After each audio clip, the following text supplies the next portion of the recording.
أشهد أن لا إله إلا الله وحده لا شريك له وأشهد أن محمدا عبده ورسوله أما بعد فأعوذ بالله من الشيطان الرجيم بسم الله الرحمن الرحيم الحمد لله رب العالمين الرحمن الرحيم مالك يوم الدين إياك نعبد وإياك نستعين اهدنا الصراط المستقيم صراط الذين أنعمت عليهم غير المغضوب عليهم ولا الضالين.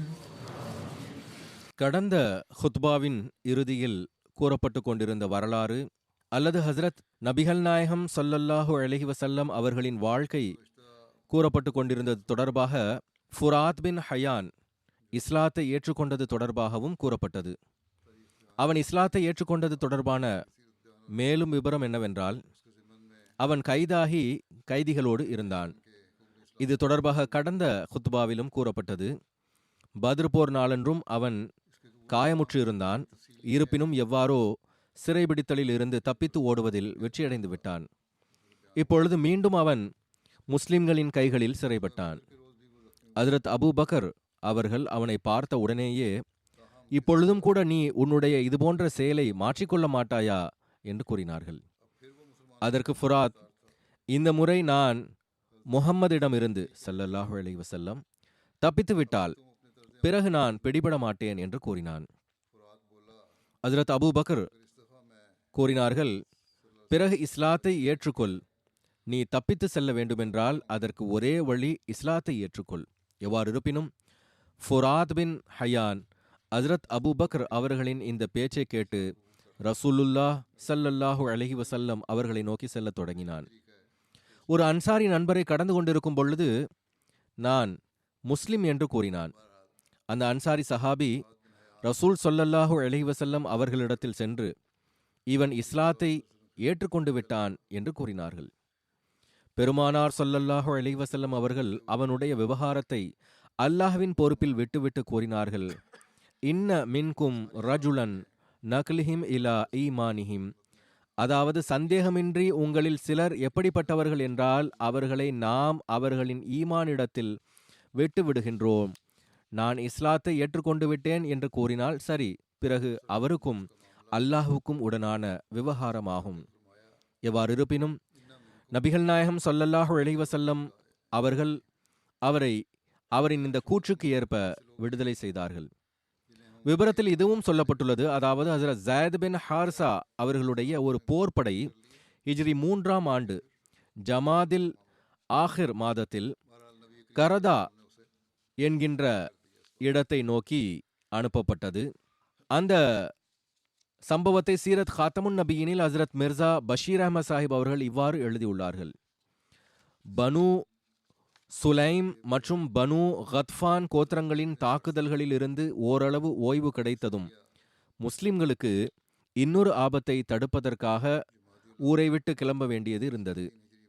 அப்போது வரை குறைஷிகள் தங்களுடைய வடக்கு வியாபாரத்திற்கு பொதுவாக ஹிஜாஸின் கடலோர பாதை வழியாக சிரியாவை நோக்கி சென்று வந்தார்கள். ஆனால் இப்பொழுது அவர்கள் இந்த பாதையை கைவிட்டு விட்டார்கள். ஏனென்றால் அந்த பகுதியின் கோத்திரங்கள் முஸ்லிம்களின் நண்பர்களாக ஆகிவிட்டார்கள். குறைஷிகளுக்கு பிரச்சனை செய்வதற்கான சந்தர்ப்பம் குறைவாக இருந்தது. இன்னும் சொல்ல போனால் அப்படிப்பட்ட நிலைமைகளில் அவர்கள் இந்த கடலோர பாதையை தங்களுக்கு ஆபத்திற்கு காரணியாக கருதினார்கள். முஸ்லிம்களின் மூலமாக ஆபத்து என்கின்ற ஒரு காரணம் மட்டும் இருக்கவில்லை. மாறாக இப்போது அந்த கோத்திரங்கள் முஸ்லிம்களோடு உடன்படிக்கை செய்த காரணத்தினால் அவர்கள் செய்ய விரும்பிய செயல்களை செய்ய முடியாதோ என்று கருதினர். முஸ்லிம்களுக்கு இழப்பை ஏற்படுத்த முடியாது என்று எண்ணினர். எவ்வாறு இருப்பினும் இப்பொழுது அவர்கள் அந்த பாதையை கைவிட்டுவிட்டு நஜதின் பாதையை மேற்கொண்டார்கள். அது ஈராக்கிற்கு செல்லக்கூடியதாகும். அந்த பாதைக்கு அக்கம்பக்கத்தில் குறைஷிகளினுடைய நண்பர்களும் முஸ்லிம்களின் எதிரிகளும் இருந்தார்கள். முதல் பாதையில் முஸ்லிம்கள் உடன்படிக்கை செய்தவர்கள் இருந்தார்கள். குறைஷிகள் தேர்ந்தெடுத்த இந்த பாதையில் அவர்களோடு உடன்படிக்கை செய்தவர்கள் இருந்தார்கள். மேலும் எப்படிப்பட்ட மக்களும் கோத்திரத்தினரும் இருந்தார்கள் என்றால் அவர்கள் முஸ்லிம்களின் கொடிய எதிரிகளாக இருந்தார்கள்.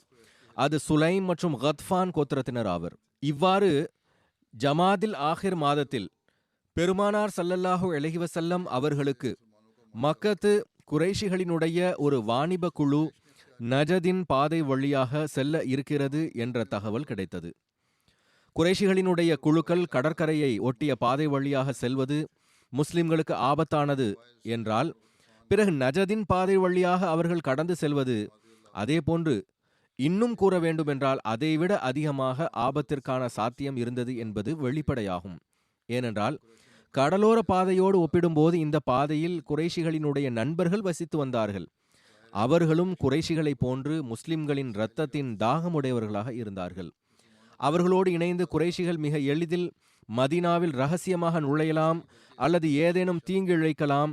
மேலும் குறைஷிகளை பலகீனப்படுத்தவும் அவர்களை சமாதானத்தின் பக்கம் ஒப்புக்கொள்ள வைக்கும் நோக்கின் கீழும் அந்த பாதையிலும் அவர்களினுடைய குழுக்களை தடுத்து நிறுத்துவது அவசியமானதாக இருந்தது.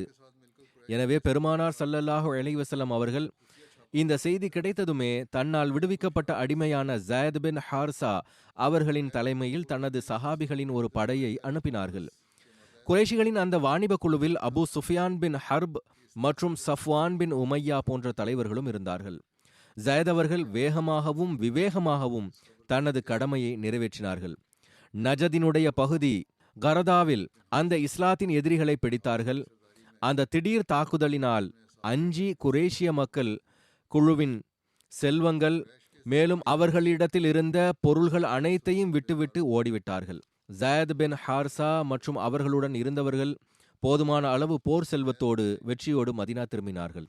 சில வரலாற்றாசிரியர்கள் எழுதியுள்ளதாவது, குறைஷிகளின் இந்த குழுவை வழிநடத்தியது ஃபுராத் என்ற பெயருடைய நபராவார். அவர் முஸ்லிம்களின் கைகளில் சிறைப்பட்டார். மேலும் முஸ்லிம் ஆனதால் விடுவிக்கப்பட்டார். ஆனால் வேறு அறிவிப்புகளிலிருந்து தெரிய வருவதாவது, அவன் முஸ்லிம்களுக்கு எதிராக இணை வைப்பாளர்களின் வேவு பார்ப்பவராக இருந்தார். ஆனால் பிறகு முஸ்லிமாகி ஹிஜ்ரத் செய்து மதீனாவுக்கு வந்துவிட்டார். அந்த நாட்களில் நடந்த இன்னொரு சம்பவம் கஅப் பின் அஷ்ரஃபின் கொலையாகும். கஅப் பின் அஷ்ரஃப் மதீனாவின் தலைவர்களில் ஒருவனாக இருந்தான். மேலும் பெருமானார் ஸல்லல்லாஹு அலைஹி வஸல்லம் அவர்களோடு உடன்படிக்கையும் செய்திருந்தான். ஆனால் உடன்படிக்கை செய்துவிட்டு பிறகு அவன் குழப்பத்தை பரப்புவதற்கு முயற்சி செய்தான். மேலும் ஹஸ்ரத் நபிகள் நாயகம் ஸல்லல்லாஹு அலைஹி வஸல்லம் அவர்கள் அவனை கொலை செய்யுமாறு கட்டளையிட்டார்கள். புகாரியில் இந்த சம்பவத்தின் விவரம் இவ்வாறு எழுதப்பட்டுள்ளது. அதாவது, ஹஸ்ரத் ஜாபிர் பின் அப்துல்லா ரலியல்லாஹு அன்ஹுமா அறிவிக்கின்றார்கள், ஹஸ்ரத் நபிகள் நாயகம் ஸல்லல்லாஹு அலைஹி வஸல்லம் கூறினார்கள், கஅப் பின் அஷ்ரஃபுக்கு யார் முடிவு கட்டுவார்? அவன் அல்லாஹ் மற்றும் அவனுடைய தூதருக்கு மிகுந்த துக்கத்தை கொடுத்துள்ளான். முஹம்மது பின் மஸ்லமா எழுந்து கூறினார்கள், யா ரசூல் அல்லாஹ் ஸல்லல்லாஹு அலைஹி வஸல்லம், நான் அவனை கொன்றுவிட வேண்டும் என்று தாங்கள் விரும்புகின்றீர்களா? அன்னார் கூறினார்கள், ஆம். முஹம்மது பின் மஸ்லமா கஅப் பின் அஷ்ரஃபிடம் வந்து கூறினார்கள், அந்த மனிதர் எங்களிடம் சதகா கேட்கின்றார். மேலும் அவர் எங்களை கஷ்டத்தில் ஆழ்த்திவிட்டார். அதாவது ஹஜ்ரத் நபிகள் நாயகம் ஸல்லல்லாஹு அலைஹி வஸல்லம் அவர்களை பற்றி கூறுகிறார். அன்னார் அவர்களிடத்தில் சதக்கா கேட்டதாகவும் கஷ்டத்தில் ஆழ்த்தியதாகவும் கூறுகிறார். பிறகு கூறினார், நான் உன்னிடத்தில் கடன் பெறுவதற்காக வந்துள்ளேன். அவன் கூறினான், இறைவன் மீது ஆணையாக நீ அவரால் மிகுந்த துன்பத்திற்கு ஆளாவீர். அதாவது ஹஜ்ரத் நபிகள் நாயகம் ஸல்லல்லாஹு அலைஹி வஸல்லம் அவர்களால் துன்பத்திற்கு ஆளாவீர், மேலும் விலகி விடுவீர். எவ்வாறு இருப்பினும் முஹம்மது பின் மஸ்லமா கூறினார், நாங்கள் அவரை பின்பற்றி விட்டோம். எனவே முடிவு என்னவாக ஆகிறது என்று பார்க்கும் வரை அவரை விட்டுவிட விரும்பவில்லை. எங்களுக்கு ஒன்றோ அல்லது இரண்டோ வஸ்க் கடன் தாருங்கள். கஅப் பின் அஷ்ரஃப் கூறினான், பிறகு என்னிடத்தில் எதையாவது அடமானம் வையுங்கள். அதற்கு அவர், எங்களிடமிருந்து என்ன பொருளை அடமானமாக எதிர்பார்க்கின்றீர் என்று கேட்டார். அதற்கு அவன் கூறினான், உங்களுடைய பெண்களை என்னிடத்தில் அடமானம் வையுங்கள். அதற்கு அவர், நீ அரபு நாட்டில் எல்லாரை விட அதிக அழகானவனாவாய், உன்னிடத்தில் எங்களது பெண்களை எவ்வாறு அடமானம் வைப்பது என்று கூறினார். அதற்கு அவன் கூறினான், பிறகு உங்களுடைய மகன்களை என்னிடத்தில் அடமானம் வையுங்கள். அதற்கு அவர், நாங்கள் உன்னிடத்தில் எங்களுடைய மகன்களை எவ்வாறு அடமானம் வைப்பது? 1 அல்லது 2 வசக் காசிற்காக இவர்கள் அடமானம் வைக்கப்பட்டார்கள் என்று அவர்களில் ஒவ்வொருவரும் நகையாடப்படுவார்களே, இது எங்களுக்கு வெட்கத்திற்குரியதாகும். ஆனால் உன்னிடத்தில் எங்களுடைய ஆயுதங்களை அடமானம் வைக்கின்றோம் என்று கூறினார். ஆயுதங்கள் என்பது போர் பொருட்களுமாகும். இவ்வாறு அவர்கள் மீண்டும் அவனிடம் வருவதாக வாக்குறுதி கொடுத்தார்கள். அதற்கேற்ப அவனிடத்தில் இரவில் வந்தார்கள். அவர்களோடு அபு நாய்லா அவர்களும் இருந்தார்கள். அவர் பாலருந்திய விதத்தில் கஅப் பின் அஷ்ரஃபுடைய சகோதரராக இருந்தார். அவன் அவர்களை கோட்டைக்குள் அழைத்தான். அவர்கள் கோட்டைக்குள் சென்றதும் அவன் தனது மாடியிலிருந்து கீழே இறங்கி வந்தான். அவனுடைய மனைவி, இந்த நேரத்தில் நீங்கள் எங்கு போகிறீர்கள் என்று வினவினாள். அதற்கு கஅப் பின் அஷ்ரஃப், இது முஹம்மது பின் மஸ்லமா மற்றும் என்னுடைய சகோதரர் அபு நாய்லா ஆவார்கள் என்றான். அவர்கள் என்னை அழைத்துள்ளார்கள், அவர்களிடத்தில் செல்கிறேன். அதற்கு அவனுடைய மனைவி, ரத்தம் சிந்துவதை போன்ற ஓசையை நான் கேட்கிறேன் என்று கூறினாள். அதற்கு கஅப் பின் அஷ்ரஃப், கண்ணியத்திற்குரிய மனிதரை இரவு வேளையில் தாக்குதலுக்காக அழைத்தாலும் அவர் கண்டிப்பாக போவார் என்று கூறினான். முஹம்மது பின் மஸ்லமா தன்னோடு மேலும் 2 பேர்களையும் அழைத்து சென்றிருந்தார்கள். முஹம்மது பின் மஸ்லமா கூறினார்கள், கஅப் பின் அஷ்ரஃப் வந்ததும், அதாவது அந்த உடன் வந்தவர்களோடு கூறினார்கள், கஅப் பின் அஷ்ரஃப் வந்ததும் நான் அவனுடைய முடியை பிடித்துக் கொள்வேன், மேலும் அதை நுகர்வேன். நான் அவனது தலையை வலுவாக பிடிப்பதை நீங்கள் பார்த்துவிட்டால் பிறகு நீங்கள் முன்வந்து அவனுடைய கதையை முடித்து விடுங்கள். கஅப் பின் அஷ்ரஃப் அவர்களிடத்தில் கீழே வந்தான். போர்வையை போர்த்தியிருந்தான். அதிலிருந்து நறுமணம் எழுந்து கொண்டிருந்தது. முஹம்மது பின் மஸ்லமா கூறினார், இன்று உள்ள நறுமணத்தை போன்ற நறுமணத்தை நான் ஒருபோதும் எங்கும் நுகர்ந்ததில்லை, அதாவது இதைவிட சிறந்ததை பார்த்ததில்லை. கஅப் பின் அஷ்ரஃப் கூறினான், என்னிடத்தில் அரபு பெண்களில் எல்லாரையும் விட மிக அதிகமாக நறுமணம் வீசக்கூடிய, எல்லாரையும் விட அழகான பெண்கள் இருக்கின்றனர். முஹம்மது பின் மஸ்லமா கூறினார், நீ எனக்கு அனுமதி தந்தால் நான் உன்னுடைய தலையை நுகர்ந்து கொள்ளட்டுமா? அவன் சரி என்றபோது அவர் முதலில் நுகர்ந்தார். பிறகு உடன் இருந்தவர்களையும் நுகருமாறு கூறினார். பிறகு முஹம்மது பின் மஸ்லமா அவனை வலுவாக பிடித்துவிட்டு தன்னுடன் வந்தவர்களுக்கு கூறியதும் அவர்கள் அவனை கொலை செய்து விட்டார்கள். பிறகு அவர் நபிகள் நாயகம் ஸல்லல்லாஹு அலைஹி வஸல்லம் அவர்களிடம் வந்து அன்னாருக்கு செய்தியை கூறினார்கள். கஅப் காயமுற்று இருந்தது பற்றிய மேலும் விபரம் ஷரஹ் உம்தத்துல் காரியில் சொல்லப்பட்டிருப்பதாவது, முஹம்மது பின் மஸ்லமா தனது நண்பர்களோடு கஅப் பின் அஷ்ரஃபை தாக்கி அவனை கொன்றபோது அவர்களின் ஒரு நண்பர் ஹஸ்ரத் ஹாரிஸ் பின் அவுஸ் அவர்களுக்கு வாள் முனை குத்திவிட்டது. மேலும் அவர் காயமுற்றுவிட்டார். தனது நண்பர்களுடைய வாளினுடைய முனையினால் காயமுற்றார். அவர்களோடு இருந்தவர்கள் அவர்களை வேகமாக மதீனா எடுத்து வந்தார்கள்.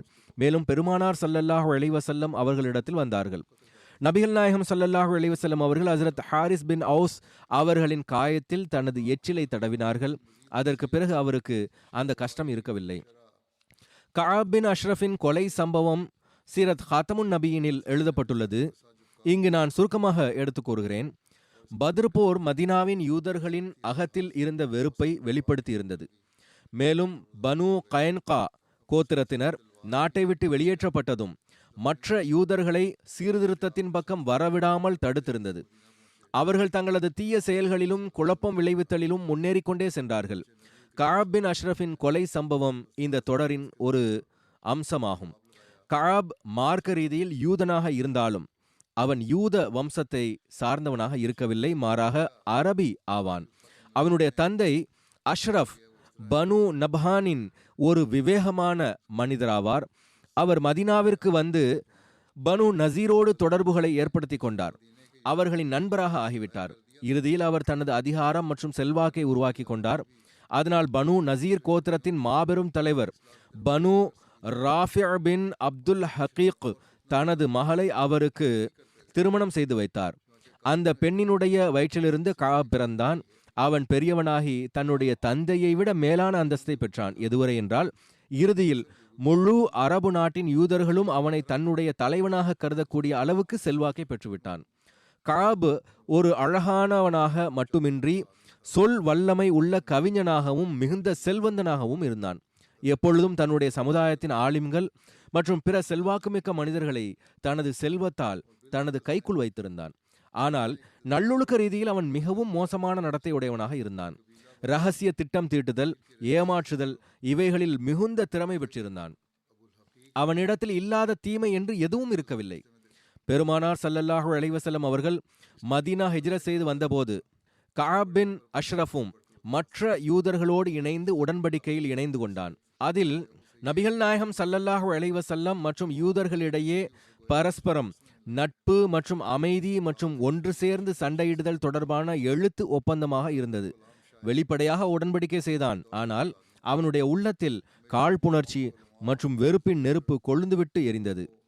அவன் இரகசிய சூழ்ச்சிகளாலும் திட்டங்களாலும் இஸ்லாம் மற்றும் இஸ்லாத்தின் தோற்றுனர் ஸல்லல்லாஹு அலைஹி வஸல்லம் அவர்களை எதிர்க்கத் தொடங்கினான். எழுதப்பட்டுள்ளது, ஒவ்வொரு ஆண்டும் யூத ஆலிம்களுக்கு ஏராளமான உதவிகளை செய்து வந்தான். ஆனால் பெருமானார் ஸல்லல்லாஹு அலைஹி வஸல்லம் அவர்களின் ஹிஜ்ரத்திற்கு பிறகு இந்த மக்கள் தன்னுடைய ஆண்டு உதவித்தொகையை பெறுவதற்காக அவனிடத்தில் சென்றார்கள். அவன் பேசிக்கொண்டிருக்கும் பொழுது அவர்களிடத்தில் பெருமானார் ஸல்லல்லாஹு அலைஹி வஸல்லம் அவர்களை பற்றி பேசத் தொடங்கினான். அவர்களிடத்தில் அன்னார் தொடர்பாக மார்க்க நூல்களின் அடிப்படையில் கருத்தை கூறுமாறு வினவினான். அதற்கு அவர்கள், நமக்கு தௌராத்தில் வாக்குறுதி வழங்கப்பட்ட நபியை போன்றுதான் இவர் தெரிகிறார் என்று கூறினார்கள். இந்த பதிலை கேட்டு கஅப் மிகவும் கோபம் கொண்டான். மேலும் அவர்களை மிகுந்த முறையில் கடிந்து ஏசி பேசினான். மேலும் அவர்களை அனுப்பிவிட்டான். மேலும் அவர்களுக்கு வழங்கி வந்த உதவித்தொகையையும் கொடுக்கவில்லை. யூத ஆலிம்களுக்கு வருமானம் நின்று விட்டதும் சிறிது காலத்திற்கு பிறகு மீண்டும் அவர்கள் கஅபிடம் சென்றார்கள். அடையாளங்களை புரிவதில் எங்களுக்கு தவறு ஏற்பட்டு விட்டது. நாங்கள் மீண்டும் சிந்திப்போம்.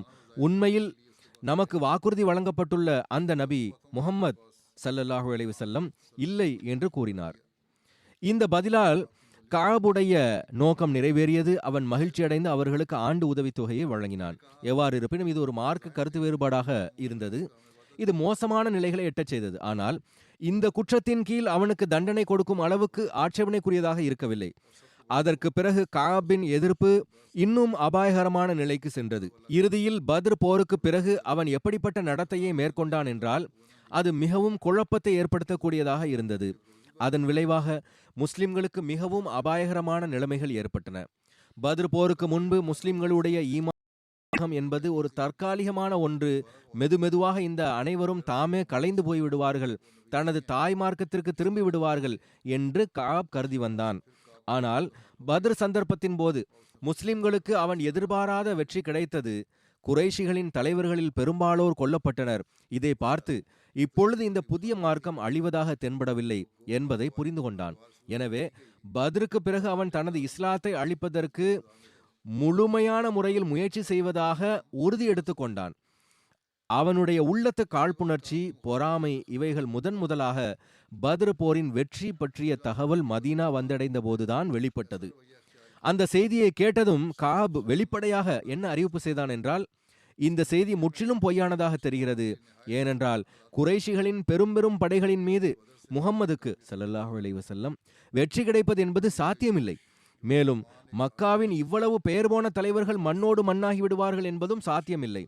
இந்த செய்தி உண்மை என்றால் பிறகு இதுபோன்ற வாழ்வை விட மரணிப்பதே மேல் என்றான். எவ்வாறு இருப்பினும் அந்த செய்தி உறுதி செய்யப்பட்ட போது உண்மையிலேயே பத்ரின் வெற்றியானது இஸ்லாத்திற்கு உறுதிப்பாட்டை வழங்கிவிட்டது என்று கஅபிற்கு தெரிந்தது. அதை அவன் கற்பனையிலும் நினைத்து பார்த்திருக்கவில்லை. அப்படி இருக்க இவ்வாறு நடந்ததும் கோபத்தால் நிரம்பினான். உடனடியாக பயணத்திற்கான ஆயத்தங்களை செய்து மக்காவை நோக்கி கிளம்பினான். அங்கு சென்று தன்னுடைய வாய்ஜாலம், கவிதை இவைகளின் வலுவை கொண்டு குறைஷிகளின் உள்ளத்தில் எரிந்து கொண்டிருந்த நெருப்பை இன்னும் கொழுந்துவிட்டு எரிய செய்தான். அவர்களுடைய உள்ளத்தில் முஸ்லிம்களின் இரத்தத்தை குடிக்க வேண்டும் என்கின்ற அணையாத தாகத்தை உருவாக்கினான். அவர்களுடைய உள்ளங்கள் பழிவாங்கும் உணர்வு மற்றும் வெறுப்பினால் நிரம்பின. கஅபுடைய இந்த பற்ற வைத்தலினால் அவர்களுடைய உணர்வுகளில் உச்சபட்சமான ஒரு வேகம் உருவாகியது.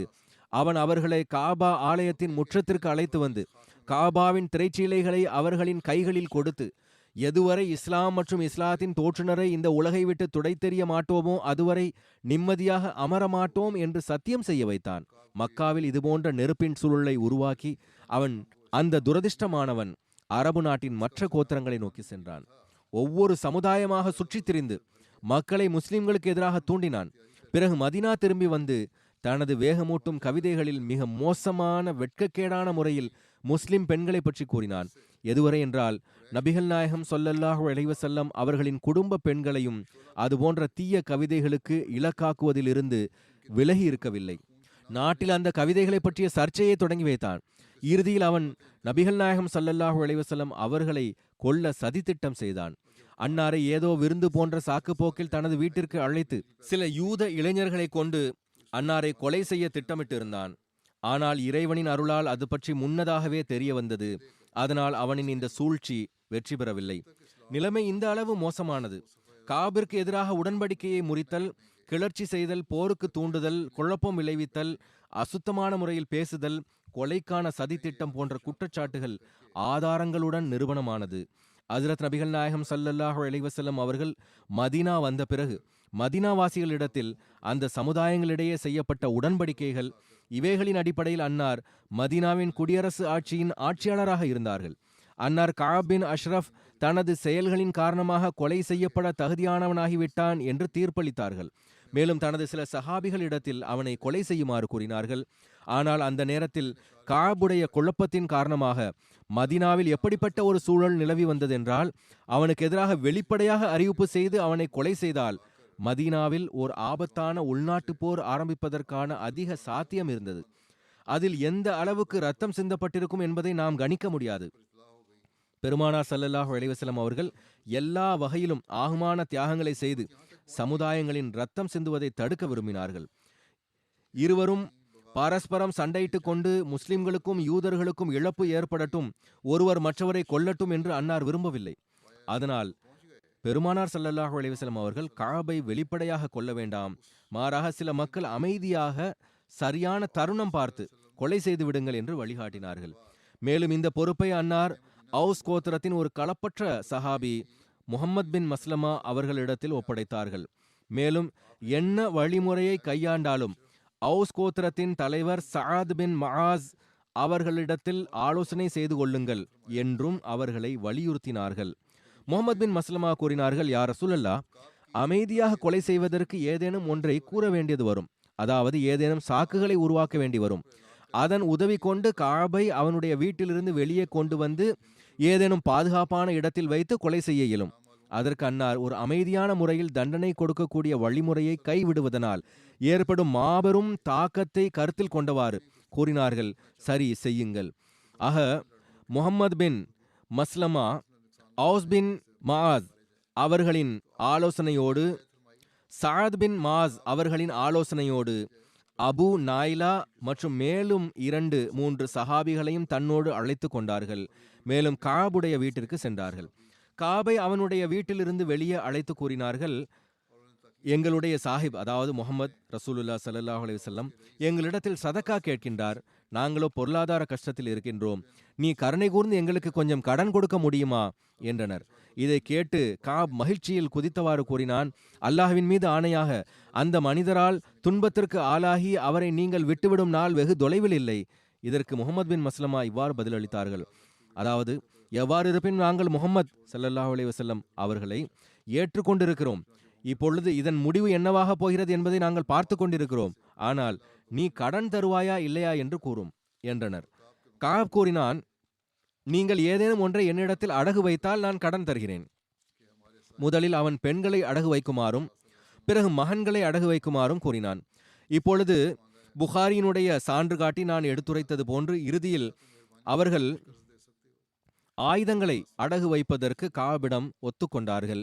மேலும் முஹம்மது பின் மஸ்லமா மற்றும் அவர்களின் நண்பர்கள் இரவு வருவதாக வாக்குறுதி வழங்கிவிட்டு திரும்பிச் சென்று விட்டனர். இரவு ஆனதும் இவர்கள் ஆயுதங்கள் போன்றவைகளை எடுத்துக்கொண்டு கஅபினுடைய வீட்டிற்கு சென்றார்கள். மேலும் அவனை வீட்டை விட்டு வெளியே வர வைத்து பேசிக் கொண்டிருந்தவாறு ஒரு பக்கமாக அழைத்து வந்தார்கள்.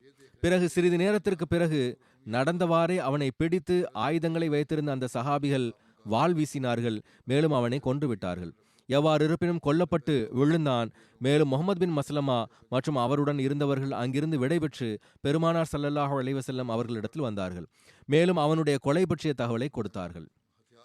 கஅபுடைய கொலை பற்றிய செய்தி பரவியதும் நகரத்தில் பரபரப்பு ஏற்பட்டது. மேலும் யூதர்கள் வெகுண்டெழுந்தார்கள். அடுத்த நாள் காலையில் யூதர்களின் ஒரு குழு நபிகள் நாயகம் ஸல்லல்லாஹு அலைஹி வஸல்லம் அவர்களிடத்தில் வந்து, எங்களுடைய தலைவர் கஅப் பின் அஷ்ரஃப் இவ்வாறு கொல்லப்பட்டிருக்கின்றார் என்று முறையிட்டார்கள். பெருமானார் ஸல்லல்லாஹு அலைஹி வஸல்லம் அவர்களின் பேச்சை கேட்டுவிட்டு, கஅப் பின் அஷ்ரஃப் என்னென்ன குற்றங்களுக்கெல்லாம் ஆளாகி இருக்கின்றான் என்று உங்களுக்கு தெரியுமா என்று கேட்டுவிட்டு, பிறகு அன்னார் சுருக்கமாக அவர்களிடத்தில் கஅப் பின் அஷ்ரஃபின் உடன்படிக்கை மீறுதல், போரை தூண்டுதல், குழப்பம் விளைவித்தல், ஆபாசமாக விஷயங்களை பேசுதல், கொலைக்கான சூழ்ச்சி போன்ற நடவடிக்கைகளை நினைவூட்டினார்கள். அதை கேட்டு அந்த மக்கள் அஞ்சி அமைதியாகிவிட்டார்கள். அதற்கு பிறகு பெருமானார் ஸல்லல்லாஹு அலைஹி வஸல்லம் அவர்களிடத்தில், நீங்கள் குறைந்தபட்சம் எதிர்காலத்திலேயாவது அமைதி மற்றும் ஒத்துழைப்போடு இருக்க வேண்டும், வெறுப்பு மற்றும் குழப்பத்திற்கான விதையை விதைக்காதீர்கள் என்று கூறினார்கள். இவ்வாறு யூதர்களின் விருப்பத்தோடு எதிர்காலத்திற்காக ஒரு புதிய உடன்படிக்கை எழுதப்பட்டது. மேலும் யூதர்கள் முஸ்லிம்களோடு சமாதானமாக இருப்பதாகவும் குழப்பத்திற்கான வழிமுறைகளில் இருந்து விலகி இருப்பதாகவும் புதிதாக வாக்குறுதி வழங்கினார்கள். மேலும் இந்த உடன்படிக்கையானது ஹஜ்ரத் அலி ரலியல்லாஹு அன்ஹு அவர்களுடைய பொறுப்பில் ஒப்படைக்கப்பட்டது. அதற்கு பிறகு யூதர்கள் எப்பொழுதேனும் கஅப் பின் அஷ்ரஃபின் கொலையை சுட்டிக்காட்டி முஸ்லிம்களின் மீது குற்றம் சுமத்தியதாக வரலாற்றில் எங்குமே கூறப்படவில்லை. ஏனென்றால் கஅபிற்கு தகுந்த தண்டனைதான் கிடைத்தது என்று அவர்களின் உள்ளம் உணர்ந்திருந்தன. ஆக அன்றைய நேரத்தில் வழக்கத்தில் இருந்த சட்டம் அல்லது வழிமுறைக்கு ஏற்ப கஅபோடு நடந்து கொள்ளப்பட்டது. அதற்கு யூதர்கள் அமைதியாக இருந்தது என்பது அவர்கள் அந்த தண்டனையை சரியாக கருதினார்கள் என்பதை எடுத்துரைக்கிறது. சில வரலாற்றாசிரியர்கள் பிற்காலத்தில் நபிகள் நாயகம் ஸல்லல்லாஹு அலைஹி வஸல்லம் அவர்கள் ஆகுமற்ற கொலையை செய்தார்கள், அது தவறானதாகும் என்று ஆட்சேபிக்கின்றார்கள். இது ஆகுமற்ற கொலையாக இருக்கவில்லை என்பதை தெளிவாக்கிக் கொள்ள வேண்டும். ஏனென்றால் கஅப் பின் அஷ்ரஃப் ஹஜ்ரத் நபிகள் நாயகம் ஸல்லல்லாஹு அலைஹி வஸல்லம் அவர்களோடு முறையாக அமைதிக்கான உடன்படிக்கை செய்திருந்தான். மேலும் முஸ்லிம்களுக்கு எதிராக நடவடிக்கை மேற்கொள்வது என்பது ஒருபுறம் இருக்கட்டும், வெளி எதிரிகளுக்கு எதிராக முஸ்லிம்களுக்கு உதவி செய்வதாகவும் முஸ்லிம்களோடு நட்பு ரீதியிலான தொடர்பு வைப்பதாகவும் அவன் உடன்படிக்கை செய்திருந்தான். அவன் இந்த உடன்படிக்கையின் அடிப்படையில் மதீனாவில் நிறுவப்பட்டிருந்த குடியரசு ஆட்சியில் நபிகள் நாயகம் ஸல்லல்லாஹு அலைஹி வஸல்லம் அவர்கள் தலைவராக இருப்பார்கள். மேலும் எல்லாவிதமான பிரச்சனைகளிலும் அன்னாரின் தீர்ப்பை அனைவரும் ஏற்றுக்கொள்ள வேண்டும் என்று ஏற்றுக்கொண்டிருந்தான். ஹஜ்ரத் மிர்சா பஷீர் அஹ்மத் சாஹிப் அவர்கள் எழுதுகிறார்கள், வரலாற்றிலிருந்து நிரூபணமாவது என்னவென்றால், இந்த உடன்படிக்கையின் கீழ் யூதர்கள் தங்களது வழக்குகளை நபிகள் நாயகம் ஸல்லல்லாஹு அலைஹி வஸல்லம் அவர்களிடத்தில் கொண்டு வந்தார்கள். மேலும் அன்னார் அதற்கு கட்டளைகளை பிறப்பித்து வந்தார்கள். இப்பொழுது இதுபோன்ற சூழ்நிலைகள் இருக்கும் பொழுது கஅப் அனைத்து உடன்படிக்கைகளையும் ஒரு மூலையில் வைத்துவிட்டான். மேலும் அதன்படி நடப்பதை விட்டுவிட்டான். முஸ்லிம்களோடு இன்னும் சொல்ல போனால் அந்த நேரத்து ஆட்சிக்கு எதிராக துரோகம் செய்தான்.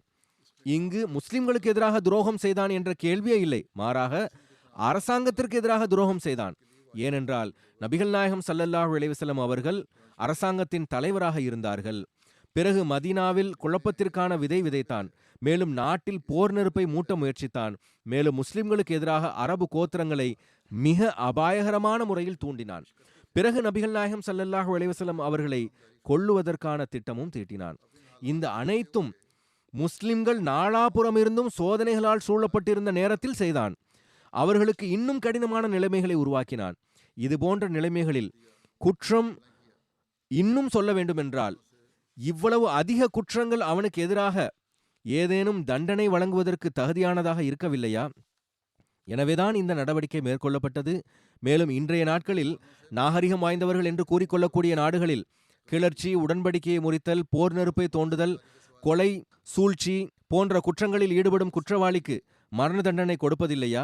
அவ்வாறு இருக்க இதை எவ்வாறு ஆட்சேபிக்க முடியும்? இன்னும் சொல்ல வேண்டுமென்றால், இன்றைய நாட்களில் நடக்கக்கூடியவை பாலஸ்தீனத்திற்கும் இஸ்ரேலுக்கும் இடையில் நடப்பவை மிக மோசமாக இருக்கிறது. மேலும் பல வகையில் அது ஆகமானதும் இல்லை. பிறகு கொலை செய்யப்பட்ட விதம் தொடர்பான கேள்வி எழுகிறது. அவனை அமைதியாக ஏன் கொன்றார்கள்? இரவு நேரத்தில் ஏன் கொல்லப்பட்டார்? இது தொடர்பாக நினைவில் கொள்ள வேண்டிய விஷயம் என்னவென்றால், அரபு நாட்டில் அந்த நேரத்தில் முறையாக எந்த ஒரு ஆட்சியும் இருக்கவில்லை. ஒரு தலைவரை நியமித்தார்கள், ஆனால் அவருடைய தீர்ப்பு மட்டுமே என்று இருக்கவில்லை. மாறாக தங்களுடைய தீர்ப்புகளை பெற விரும்பினால் ஒவ்வொரு மனிதரும் ஒவ்வொரு கோத்திரமும் சுதந்திரமாகவும் ஆற்றல் வழங்கப்பட்டவர்களாகவும் இருந்தார்கள். ஒட்டுமொத்தமாக ஒருங்கிணைந்த தீர்ப்புகள் என்றால் அதற்கு நபிகள் நாயகம் ஸல்லல்லாஹு அலைஹி வஸல்லம் அவர்களிடத்தில் வந்தார்கள். தங்கள் தரப்பில் கோத்திரங்கள் முடிவெடுக்க வேண்டியிருந்தால் அவர்கள் முடிவெடுத்து வந்தார்கள். அதுபோன்ற சூழ்நிலையில் கஅபிற்கு எதிராக வழக்கு தொடுத்து முறையாக கொலைக்கான தீர்ப்பு பெறும் அளவிற்கு எந்த நீதிமன்றம் இருந்தது? எனவே யூதர்களிடம் செல்வதற்கான கேள்வி என்பது எழாது. சுலைம் மற்றும் கத்ஃபான் கோத்திரங்களிடத்தில் நீதி பெற விரும்பினால் அவர்களோ கடந்த மாதத்தில் 3-4 முறை மதீனாவை தாக்குவதற்கான ஆயத்தம் செய்திருந்தார்கள். அவனும் இந்த கோத்திரத்தை சார்ந்தவனாகவே இருந்தான். ஆக அவர்களிடமிருந்தும் எந்த நீதியும் கிடைக்காது என்பது வெளிப்படை. எவ்வாறு இருப்பினும் அப்போதைய நிலைமையை சிந்தியுங்கள். பிறகு ஒருவன் எதிர்ப்பை தூண்டுதல், போரை தூண்டுதல், குழப்பம் விளைவித்தல், கொலைக்கான சதித்திட்டங்கள் தீட்டுதல் போன்ற காரணத்தினாலும், மேலும் அவன் வாழ்வது என்பது தமக்கும் மக்களினுடைய அமைதிக்கும் ஆபத்து என்பதை உணர்ந்து தங்களது பாதுகாப்பையும் கருத்தில் கொண்டு சந்தர்ப்பம் பார்த்து கொலை செய்வதை தவிர முஸ்லிம்களிடம் வேறு எந்த வழி இருந்தது? ஏனென்றால் ஏராளமான அமைதியான குடிமக்களின் உயிரை ஆபத்தில் போடுவது மற்றும் நாட்டின் அமைதியை சீர்குலைப்பதற்கு பதிலாக ஒரு தீய மற்றும் குழப்பவாதியை கொல்வது மிகச் சிறந்ததாகும். அல்லாஹும் இதையே கூறுகிறான், அதாவது குழப்பம் கொலையினும் கொடிது. எவ்வாறு இருப்பினும் ஹிஜ்ரத்திற்கு பிறகு முஸ்லிம்கள் மற்றும் யூதர்களிடையே நடந்த உடன்படிக்கையின் அடிப்படையில் ஹஜ்ரத் நபிகள் நாயகம் ஸல்லல்லாஹு அலைஹி வஸல்லம் அவர்களுக்கு ஒரு சாதாரண குடிமகன் என்ற அந்தஸ்து இருக்கவில்லை. மாறாக அன்னார் மதீனாவில் நிறுவப்பட்டிருந்த அந்த குடியரசாட்சியின் தலைவராக இருந்தார்கள். மேலும் பெருமானார் ஸல்லல்லாஹு அலைஹி வஸல்லம் அவர்களுக்கு அனைத்து விதமான சண்டைகள் மற்றும் அரசியல் விவகாரங்களில் எது சரியானதோ அந்த கட்டளையை பிறப்பிப்பதற்கான அதிகாரம் வழங்கப்பட்டிருந்தது. ஆக அன்னார் நாட்டின் அமைதியை கருத்தில் கொண்டு கஅபின் குழப்ப செயல்களின் காரணமாக அவன் கொல்லப்பட தகுதியானவன் என்ற தீர்ப்பை வழங்கினால் அது ஒரு ஆட்சேபனைக்குரிய விஷயமாக இருக்கவில்லை. ஆக 1300 ஆண்டுகளுக்கு பிறகு இஸ்லாத்தின் மீது ஆட்சேபிப்பவர்களின் இந்த ஆட்சேபனை இன்றைய நாட்களில் ஓரியன்டலிஸ்ட், கிழக்கு நாடுகளின் வரலாறு மற்றும் மொழி போன்றவற்றில் ஆராய்ச்சி மேற்கொள்ளும் மேற்கத்தியர்கள் செய்யக்கூடிய ஆட்சேபனைகள் வீணானதாகும். ஏனென்றால் அந்த நேரத்தில் யூதர்கள் அன்னாரின் பேச்சை கேட்டு அதற்கு எந்த ஆட்சேபனையும் தெரிவிக்கவில்லை. இந்த காலகட்டத்தில்தான் ஹஜ்ரத் ஹப்ஸா பின்த் உமர் அவர்களின் திருமணமும் நிகழ்ந்தது. இரண்டாவது திருமணம். ஹஜ்ரத் ஹப்ஸா ஹஜ்ரத் உமர் அவர்களின் மகளாக இருந்தார்கள். மேலும் அவர்களுக்கு ஹஜ்ரத் நபிகள் நாயகம் ஸல்லல்லாஹு அலைஹி வஸல்லம் அவர்களோடு திருமணம் தொடர்பாக கிடைக்கக்கூடிய விபரம் இவ்வாறாகும். அதாவது ஹஜ்ரத் ஹப்ஸா அவர்களின் கணவர் பத்ர் யுத்தத்தில் கலந்து கொண்டார். யுத்தத்தில் இருந்து திரும்பிய போது நோய்வாய்ப்பட்டு இறந்து விட்டார். கலந்து கொண்டிருந்தார். போரில் இருந்து திரும்பி வரும்பொழுது நோய்வாய்ப்பட்டு மரணித்து விட்டார். பிறகு ஹஜ்ரத் நபிகள் நாயகம் ஸல்லல்லாஹு அலைஹி வஸல்லம் அவர்கள் ஹஜ்ரத் ஹப்ஸாவோடு திருமணம் செய்து கொண்டார்கள். அதன் விபரம் புகாரியில் இவ்வாறு பதியப்பட்டுள்ளது. ஹஜ்ரத் அப்துல்லா பின் உமர் அறிவிக்கின்றார்கள், ஹஜ்ரத் ஹப்ஸா பின்த் உமர் ஹுனைஸ் பின் ஹுசாஃபா அவர்களின் மரணத்திற்கு பிறகு விதவையானார்கள். அவர் நபிகள் நாயகம் ஸல்லல்லாஹு அலைஹி வஸல்லம் அவர்களின் சஹாபிகளில் ஒருவராவார். அவர் பத்ர் போரிலும் கலந்து கொண்டிருந்தார். அவர் மதீனாவில் மரணமடைந்த போது ஹஜ்ரத் உமர் அவர்கள் கூறினார்கள், அறிவிப்பில் கூறப்பட்டுள்ளது, அதாவது உமர் கூறினார்கள், நான் ஹஜ்ரத் உஸ்மான் பின் அஃபானை சந்தித்தேன். அவர்களிடத்தில் ஹப்ஸாவை பற்றி கூறி, நீங்கள் விரும்பினால் ஹப்ஸா பின்த் உமருடைய நிக்காஹ்வை உங்களோடு செய்து வைக்கிறேன் என்று கூறினார்கள். ஹஜ்ரத் உஸ்மான் அவர்கள் இது தொடர்பாக நான் சிந்திப்பேன் என்று கூறினார்கள். உமர் கூறுகிறார்கள், எனவே நான் பல நாட்கள் வரை காத்திருந்தேன். பிறகு ஹஜ்ரத் உஸ்மான் அவர்கள் சில நாட்களுக்கு பிறகு, நான் இந்த நாட்களில் திருமணம் செய்யக்கூடாது என்பது எனக்கு உகந்ததாக தெரிகிறது என்று கூறினார்கள். உமர் கூறி வந்தார்கள், ஹஜ்ரத் அபூபக்கர் அவர்களை சந்தித்து, நீங்கள் விரும்பினால் நான் ஹஜ்ரத் ஹப்ஸா பின்த் உமரின் நிக்காஹ்வை உங்களோடு செய்து வைக்கிறேன் என்று கூறினேன். ஹஜ்ரத் அபூபக்கர் அமைதியாகிவிட்டார்கள். எனக்கு எந்த பதிலும் வழங்கவில்லை. ஹஜ்ரத் உமர் கூறுகிறார்கள், உஸ்மான் அவர்கள் மறுத்ததை விட ஹஜ்ரத் அபூபக்கர் அவர்களும் மறுத்துவிட்டார்களே என்ற வேதனை அதிகமாக இருந்தது. கூறுகிறார்கள், பிறகு நான் சில நாட்கள் காத்திருந்தேன். பிறகு ரசூலுல்லாஹ் ஸல்லல்லாஹு அலைஹி வஸல்லம் அவர்கள் ஹஜ்ரத் ஹப்ஸாவோடு நிக்காஹ் செய்வதற்கான தூதுச் செய்தி அனுப்பினார்கள். நான் அன்னாரோடு அவர்களை நிக்காஹ் செய்து கொடுத்தேன். சீரத் ஹாத்தமுன் நபியினில் இந்த சம்பவம் இவ்வாறு எழுதப்பட்டுள்ளது. உமர் பின் ஹத்தாப் அவர்களுக்கு ஒரு மகள் இருந்தார்கள். அவர்களின் பெயர் ஹப்ஸா ஆகும். அவர்கள் ஹுனைஸ் பின் ஹுசாஃபா அவர்களின் திருமண பந்தத்தில் இருந்தார்கள். அவர் ஒரு களப்பற்ற சஹாபியாக இருந்தார். போரிலும் கலந்து கொண்டிருந்தார். பத்ருக்கு பிறகு மதீனா திரும்பிய போது நோய்வாய்ப்பட்டார். அந்த நோயிலிருந்து உயிர் பிழைக்க முடியவில்லை. அவரின் மரணத்திற்கு சிறிது காலத்திற்கு பின் ஹஜ்ரத் உமர் அவர்களுக்கு ஹப்ஸாவின் நிக்காஹ் பற்றிய கவலை ஏற்பட்டது. அப்பொழுது ஹப்ஸாவின் வயது 20 அல்லது அதைவிட அதிகமாகவோ இருந்தது. ஹஜ்ரத் உமர் அவர்கள் தனது எளிமையான இயல்பின் காரணமாக தானே உஸ்மான் பின் அஃபான் அவர்களை சந்தித்து அவர்களிடத்தில், எனது மகள் ஹப்சா இப்பொழுது விதவையாக உள்ளார்கள், நீங்கள் விரும்பினால் அவர்களோடு திருமணம் செய்து கொள்ளுங்கள் என்று கூறினார்கள். ஆனால் ஹசரத் உஸ்மான் அவர்கள் மறுத்துவிட்டார்கள். அதற்கு பிறகு ஹசரத் உமர் அவர்கள் ஹசரத் அபூபக்கர் அவர்களிடத்தில் கூறினார்கள். ஆனால் ஹசரத் அபூபக்கர் அவர்களும் அமைதி காத்தார்கள், எந்த பதிலும் கொடுக்கவில்லை. எனவே ஹசரத் உமர் அவர்களுக்கு இதனால் மன வருத்தம் ஏற்பட்டது.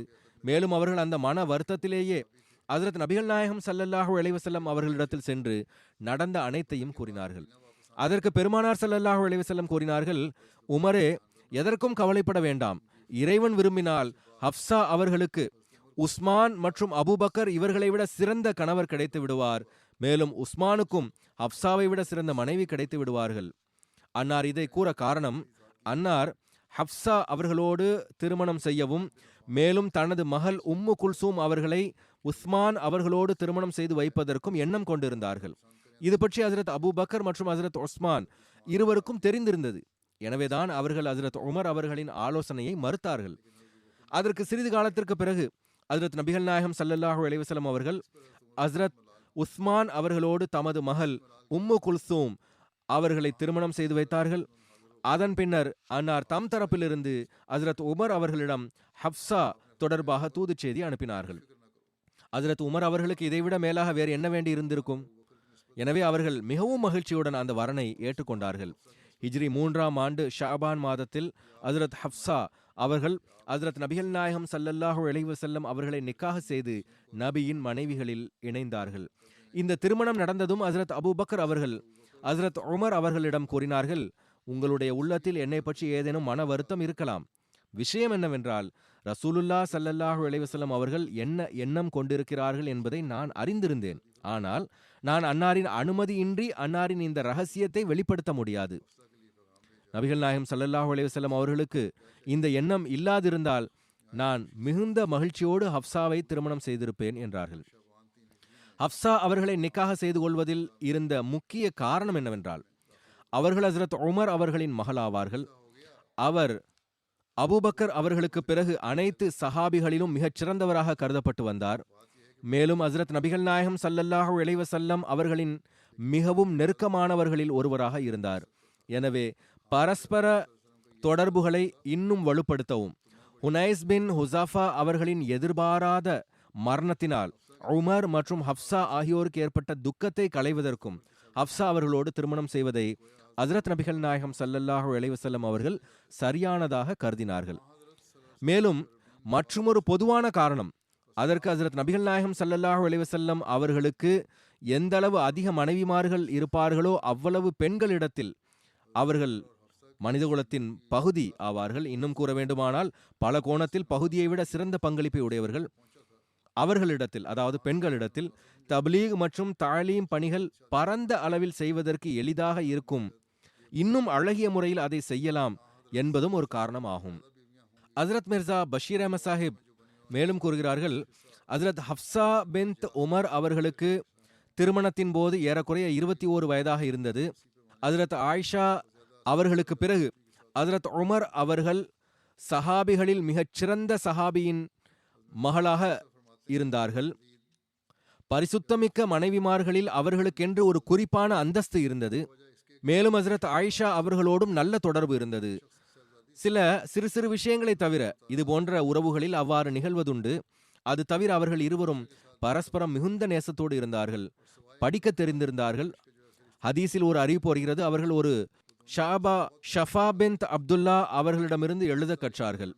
அவர்களின் வஃபாத் ஹிஜ்ரி 39ஆம் ஆண்டில் நடந்தது. அப்பொழுது அவர்களின் வயது ஏறக்குறைய 63ஆக இருந்தது. பிறகு அந்த காலகட்டத்தில் தான் ஹஜ்ரத் இமாம் ஹசன் அவர்களின் பிறப்பின் சம்பவமும் நிகழ்ந்தது. ஹஜ்ரத் இமாம் ஹசன் பின் அலி பின் அபு தாலிப் ஹிஜ்ரி 3ஆம் ஆண்டு ரமலான் மாதத்தின் பாதியில் பிறந்தார்கள். சிலர் அன்னார் 3ஆம் ஹிஜ்ரி ஷாபான் மாதத்தில் பிறந்தார்கள் என்றும் கூறுகின்றனர். இன்னும் சிலர் உஹது போருக்கு 1 வருடத்திற்கு பிறகு பிறந்தார்கள் என்றும், சிலர் உஹது போருக்கு 2 வருடங்களுக்கு பிறந்தார்கள் என்றும் கூறுகின்றார்கள். புகாரி விரிவுரை எழுதிய அல்லாமா இப்னு ஹஜர் அஸ்கலானி கூறுகிறார்கள், இதில் முதல் கருத்து அதிக சரியானதாகும். ஹஜ்ரத் அலி அவர்கள் அவர்களுக்கு ஹர்ப் என்று பெயர் வைத்திருந்தார்கள். ஆனால் ரசூலுல்லாஹ் ஸல்லல்லாஹு அலைஹி வஸல்லம் அவர்கள் அதை மாற்றி ஹசன் என்று வைத்தார்கள். பிறந்த 7வது நாள் அன்னார் அவர்களுக்கு அகீகா கொடுத்தார்கள். மேலும் அவர்களின் தலைமுடியை மழித்து அந்த முடியினுடைய எடைக்கு நிகராக வெள்ளியை தர்மம் செய்யுமாறு கட்டளையிட்டார்கள். உம்மே ஃபசல் அவர்கள் ஒருமுறை கூறினார்கள், யா ரசூலல்லா, நான் கனவில் இவ்வாறு கண்டேன். அதாவது, தங்களினுடைய ஏதோ ஒரு உடல் உறுப்பு என்னுடைய வீட்டில் உள்ளது அல்லது எனது அறையில் உள்ளது. பெருமானார் ஸல்லல்லாஹு அலைஹி வஸல்லம் கூறினார்கள், நீங்கள் நல்ல கனவு கண்டுள்ளீர்கள். ஃபாத்திமாவிடமிருந்து ஒரு குழந்தை பிறக்கும், நீங்கள் அதை வளர்ப்பீர்கள், மேலும் நீங்கள் அவருக்கு பாலூட்டுவீர்கள். இவர் ஹஜ்ரத் நபிகள் நாயகம் ஸல்லல்லாஹு அலைஹி வஸல்லம் அவர்களின் பெரிய தந்தை ஹஜ்ரத் அப்பாஸ் அவர்களின் மனைவி ஆவார்கள். இவ்வாறு ஹஜ்ரத் இமாம் ஹசன் பிறந்தார்கள் மற்றும் உம்மே ஃபசல் அவர்கள் அவர்களுக்கு குசம் ஓடு பாலூட்டினார்கள். குசம் உம்மே ஃபசல் அவர்களினுடைய மகனாவார்கள். ஹஜ்ரத் ஹசன் பின் அலி அவர்களிடத்தில், உங்களுக்கு நபிகள் நாயகம் ஸல்லல்லாஹு அலைஹி வஸல்லம் அவர்களின் மகனும் உங்களுக்கு நபிகள் நாயகம் ஸல்லல்லாஹு அலைஹி வஸல்லம் அவர்களின் ஏதேனும் விஷயங்கள் நினைவில் இருந்தால் கூறுங்கள் என்று கூறப்பட்டது. அதற்கு அவர்கள், எனக்கு நபிகள் நாயகம் ஸல்லல்லாஹு அலைஹி வஸல்லம் அவர்களின் ஒரு விஷயம் நினைவில் உள்ளது என்று கூறினார்கள். நான் ஒருமுறை சதக்காவாக வந்திருந்த பேரித்தம் பழங்களிலிருந்து ஒரு பேரித்தம் பழத்தை எனது வாயில் வைத்து விட்டேன். ஹஜ்ரத் நபிகள் நாயகம் ஸல்லல்லாஹு அலைஹி வஸல்லம் அவர்கள் அதை எனது வாயிலிருந்து வெளியே எடுத்து விட்டார்கள். என்னுடைய எச்சிலும் அந்த பழத்தில் பட்டுவிட்டது. அப்படி இருந்தும் அதை எடுத்து அதை சதகாவின் பேரித்தம் பழங்களில் போட்டு விட்டார்கள். யாரோ ஒருவர், யா ரசூலல்லா, ஒரு பேரித்தம்பழம் தானே என்று கேட்டதற்கு அன்னார், எங்களுக்கு, அதாவது முஹம்மது ஸல்லல்லாஹு அலைஹி வஸல்லம் அவர்களின் குடும்பத்தினருக்கு சதகா ஹலால் இல்லை என்று கூறினார்கள். ஹஜ்ரத் அனஸ் பின் மாலிக் அறிவிக்கின்றார்கள், ஹஜ்ரத் அனஸ் அவர்களை விட நபிகள் நாயகம் ஸல்லல்லாஹு அலைஹி வஸல்லம் அவர்களோடு ஒப்புமடிவுடைய வேறு எவரும் இருக்கவில்லை. ஹஜ்ரத் இப்னு அப்பாஸ் கூறுகிறார்கள், ஒருமுறை ஹஜ்ரத் நபிகள் நாயகம் ஸல்லல்லாஹு அலைஹி வஸல்லம் அவர்கள் ஹஜ்ரத் ஹசன் அவர்களை தனது முதுகில் ஏற்றி வைத்திருந்தார்கள். அதை பார்த்த ஒருவர், மகனே, நீர் எவ்வளவு சிறந்த சவாரியின் மீது அமர்ந்துள்ளீர் என்று கூறினார். அதற்கு ஹஜ்ரத் நபிகள் நாயகம் ஸல்லல்லாஹு அலைஹி வஸல்லம் கூறினார்கள், சவாரியில் அமர்ந்திருப்பவரும் சிறந்தவர்தான். அன்னாருக்கு தனது பேரனோடு மிகுந்த நேசம் இருந்தது. ஹஜ்ரத் பரா கூறுகிறார்கள், நான் ஹஜ்ரத் நபிகள் நாயகம் ஸல்லல்லாஹு அலைஹி வஸல்லம் அவர்களை பார்த்தேன். அன்னார் ஹசன் பின் அலி அவர்களை தன்னுடைய முதுகில் அமர்த்தியிருந்தார்கள். மேலும், அல்லாஹ்வே, நான் இவரோடு நட்பு கொள்கிறேன், நீயும் இவரோடு நட்பு பாராட்டுவாயாக என்று கூறிக்கொண்டிருந்தார்கள்.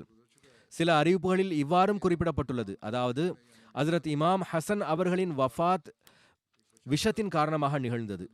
ஆனால் எவ்வாறு இருப்பினும் ஹஜ்ரத் மிர்சா பஷீர் அஹமத் சாஹிப் அவர்கள் ஹஜ்ரத் இமாம் ஹசன் அவர்களினுடைய பிறப்பு பற்றி கூறியுள்ளதாவது, ஹிஜ்ரி 2ஆம் ஆண்டில் நிகழ்ந்த சம்பவங்களில் ஹஜ்ரத் அலி மற்றும் ஹஜ்ரத் ஃபாத்திமா ஆகியோரின் நிக்காஹ் பற்றிய குறிப்பு இருந்தது. அவர்களுக்கு ஹிஜ்ரி 3ஆம் ஆண்டு ரமலான் பாதத்தில், அதாவது நிக்காஹிற்கு ஏறக்குறைய 10 மாதங்களுக்கு பிறகு ஒரு குழந்தை பிறந்தது.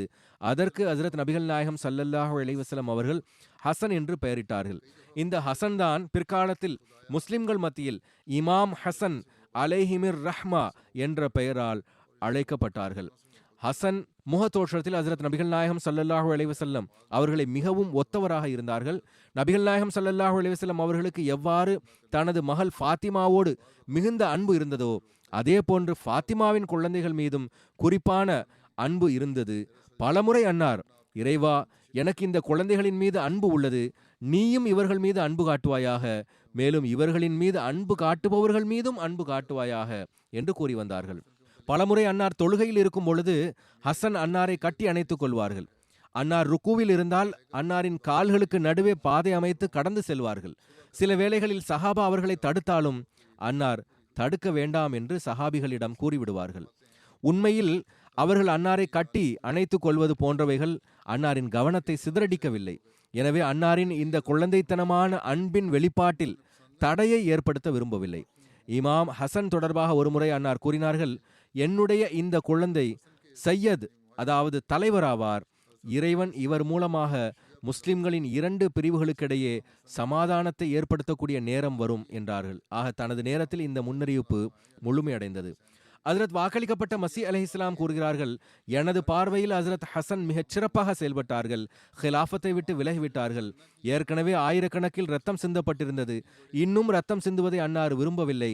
எனவே முஆவியாவோடு உடன்படிக்கை செய்து கொண்டார்கள். ஹசன் அவர்களின் இந்த உடன்படிக்கையில் இருந்து, அதாவது ஹசனின் இந்த செயலால் ஷியாக்களுக்கு இழப்பு ஏற்படுவதால் இமாம் ஹசனை முழுவதுமாக ஏற்கவில்லை. நாம் இருவரையும் புகழ்கின்றோம், அதாவது ஹசனையும் ஹுசைனையும். அசல் விஷயம் என்னவென்றால், ஒவ்வொரு மனிதருக்கென்றும் வெவ்வேறான ஆற்றல்கள் இருக்கின்றன. முஸ்லிம்களுக்கிடையே உள்நாட்டு போர் அதிகமாகி ரத்தம் சிந்துவதை ஹசரத் இமாம் ஹசன் அவர்கள் விரும்பவில்லை. அவர்கள் அமைதியை கருத்தில் கொண்டார்கள். ஹசரத் இமாம் ஹுசைன் அவர்கள் தீய குழப்பம் விளைவிப்பவனிடம் பைய செய்வதை விரும்பவில்லை. ஏனென்றால் அதனால் மார்க்கத்தில் சீர்கேடு ஏற்பட்டுவிடும் என கருதினார்கள். இருவரின் எண்ணமும் நன்மையானதாக இருந்தது. இன்னமல் அமாலு பின் நீயாத், அமல்கள் எண்ணத்தை சார்ந்ததாகும். இது அந்த குழந்தைகளின் சம்பவமாகும். நான் ஏற்கனவே பல ஹுத்பாக்களில் பாலஸ்தீனியர்களுக்காக துவாவிற்காக கூறி வருகிறேன். இன்றும் அது தொடர்பாக கூற விரும்புகிறேன். தொடர்ந்து துவா செய்து வாருங்கள். இப்பொழுது அநீதி எல்லை மீறி சென்று கொண்டிருக்கிறது. ஹமாசுடன் போர் என்ற பெயரில் அப்பாவி குழந்தைகளும் பெண்களும் முதியவர்களும் நோய்வாய்ப்பட்டவர்களும் கொல்லப்படுகின்றார்கள். இந்த பெயர்தாங்கிய நாகரிகமடைந்த உலகமோ எல்லா வகையான போர் நிபந்தனைகளையும் அடிப்படைகளையும் முதுகுக்கு பின்னால் வீசிவிட்டனர். அல்லாஹ் முஸ்லிம் நாடுகளுக்கும் புரிதலை வழங்குவானாக. ஹஜ்ரத் முஸ்லிஹமோது ரதியல்லாஹு அன்ஹு அவர்கள் 72-73 ஆண்டுகளுக்கு முன்பே முஸ்லிம்கள் ஒன்றாக வேண்டும் என்று எச்சரித்திருந்தார்கள். அவர்கள் ஒன்று சேரவில்லை என்றால் ஒவ்வொருவராக மரணிக்க விரும்புகிறார்களா அல்லது ஒன்றாகி தங்களுடைய ஒற்றுமையை நிலைநிறுத்தி எஞ்சி இருக்க விரும்புகிறார்களா என்று அவர்கள் முடிவெடுத்துக் கொள்ளட்டும் என்று கூறினார்கள். அந்தோ இப்பொழுது கூட இந்த மக்கள் புரிந்து ஒன்றானால் எவ்வளவு நன்றாக இருக்கும். நிலைமை எவ்வாறு உள்ளதென்றால், எனக்கு ஒருவர் கூறினார், உம்ரா செல்லக்கூடியவர்களிடத்தில் அங்கு போய் பாலஸ்தீன் அல்லது இஸ்ரேல் போர் தொடர்பாக எதுவும் பேசக்கூடாது என்று கூறப்படுகிறது. அங்குள்ள அரசாங்கம் விசா வழங்கும் பொழுது இவ்வாறு வழிகாட்டுகிறது. இந்த தகவல் சரி என்றால் இது முஸ்லிம் அரசாங்கங்களின் மிகவும் கோழைத்தனத்தின் வெளிப்பாடாகும். எவ்வாறு இருப்பினும் உம்ராவின் இறை வணக்கத்திற்கான உரிமையையும் நிறைவேற்ற வேண்டும். அதற்கு இடையே எந்நிலையிலும் வேறு எந்த விஷயங்களும் இருக்காது. ஆனால் அங்கு அநீதிக்குள்ளான பாலஸ்தீனியர்களுக்காக கண்டிப்பாக துவா செய்ய வேண்டும். அவர்களையும் துவாவில் நினைவு கூர்ந்தால் நன்றாக இருக்கும். முஸ்லிம் அரசாங்கங்களும் குரல் கொடுக்கின்றன. ஆனால் இன்றைய நாட்களில் அது மிகவும் பலகீனமான குரலாகும். சில குரல்கள் எழுந்தன. ஆனால் முஸ்லிம் அல்லாத மக்கள் மற்றும் அரசியல்வாதிகள் மற்றும் அரசாங்கங்கள் இதைவிட வலுவாக குரலை எழுப்பியுள்ளனர். அல்லாஹ் முஸ்லிம்களுக்கும் துணிச்சலையும் மதிநுட்பத்தையும் வழங்குவானாக. ஐக்கிய நாடுகள் சபையின் ஜெனரல் செக்ரட்டரியும் கூட நல்ல பேசுகிறார். இன்றைய நாட்களில் சிறப்பாக பேசுகிறார். ஆனால் அவருடைய பேச்சுக்கு எந்த முக்கியத்துவமும் இல்லை என்று தோணுகிறது. இந்த போருக்கு பிறகு அல்லது இனிமேலும் பரவிவிட்டால் அல்லது இது மேலும் பரவிவிட்டால், உலகப்போர் போன்ற ஒரு நிலையை எட்டிவிட்டால், அதற்கு பிறகு ஐக்கிய நாடுகள் சபையும் முடிவுக்கு வந்துவிடும் என்பது போன்று தோணுகிறது. அல்லாஹ் உலகிற்கு அறிவை வழங்குவானாக. இப்பொழுது உலகம் தனது அழிவை மிக நெருங்கிக் கொண்டிருக்கிறது என்று தோணுகிறது. இந்த அழிவிற்கு பிறகு எந்த மக்கள் பாதுகாப்பாக இருப்பார்களோ அவர்களுக்கு அல்லாஹ் அறிவை வழங்குவானாக. அவர்கள் இறைவனின் பக்கம் கவனம் செலுத்துவார்களாக, அவன் பக்கம் திரும்புவார்களாக. எவ்வாறு இருப்பினும் நாம் இது தொடர்பாக அதிக துஆக்கள் செய்ய வேண்டும். அல்லாஹ் உலகின் மீது கருணை புரிவானாக.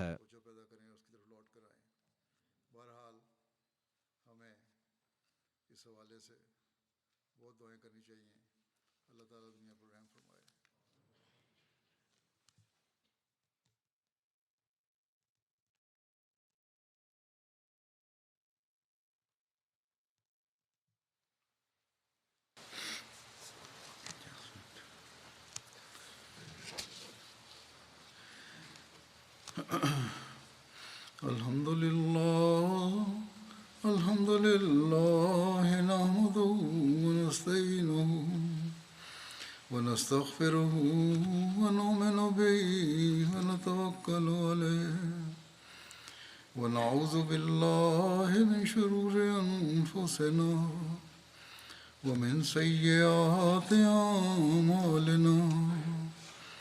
Man yahdihillahu fala mudilla lahu ومن يضلل فلا هادي له ونشهد أن لا إله إلا الله ونشهد أن محمدا عبده ورسوله. عباد الله رحمكم الله إن الله يأمر بالعدل والإحسان وإيتاء ذي القربى وينهى عن الفحشاء والمنكر والبغي يعظكم لعلكم تذكرون اذكروا الله يذكركم وادعوه يستجب لكم ولذكر الله أكبر